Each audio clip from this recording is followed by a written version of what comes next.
Can you tell me about the book on purpose and the current work that you're doing in that area? Yeah. Well, in 2010, my daughter Julia passed away, and she was a heart transplant recipient when she was an infant, and she did need a second heart as well when she was 9.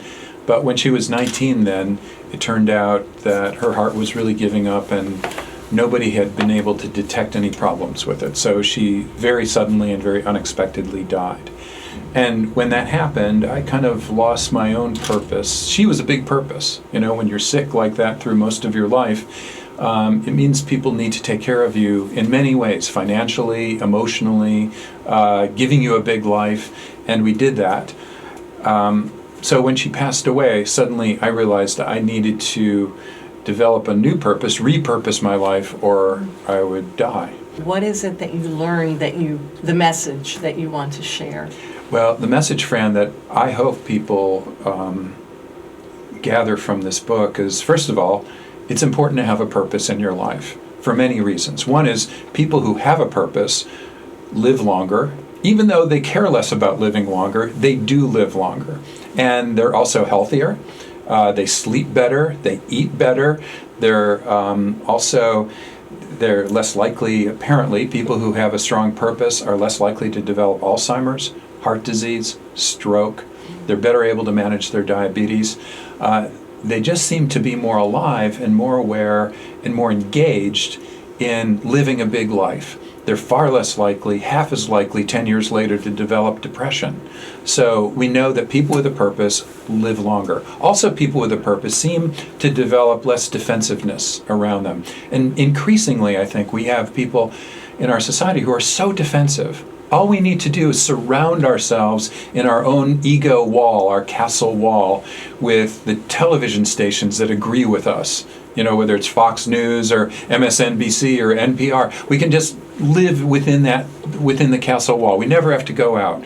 And so we start getting skewed. Our lives start getting skewed, and we don't really see reality anymore. I think it's important for us to see reality, and having a purpose actually allows us to transcend our ego and start seeing reality more clearly. And I think that's a really important thing for people to have. So make this more practical.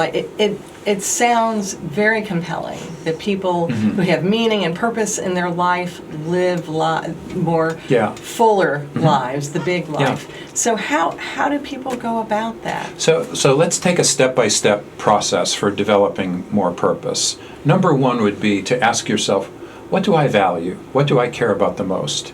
Is it being kind? Is it your family? Is it other friends and relationships?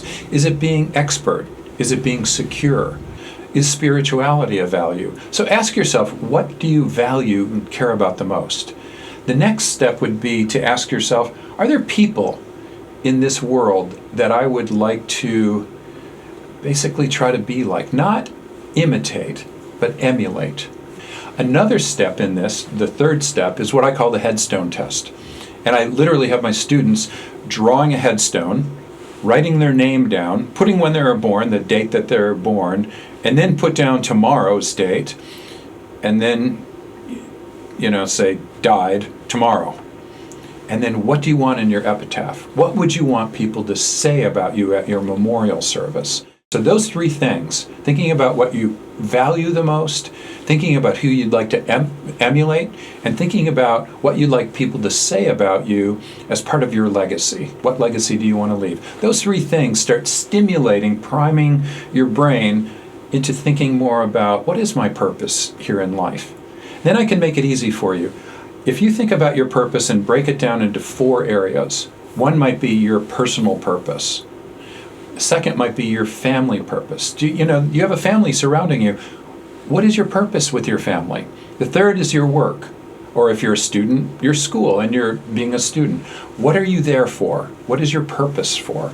And then finally, do you have a community purpose or a global purpose? Do you want to do something for the overall community? What kinds of things are you doing? What are your goals there? A purpose is simple. It really is a set of goals that you deeply value. More importantly, you need a why that you can answer for yourself. Say, why am I here?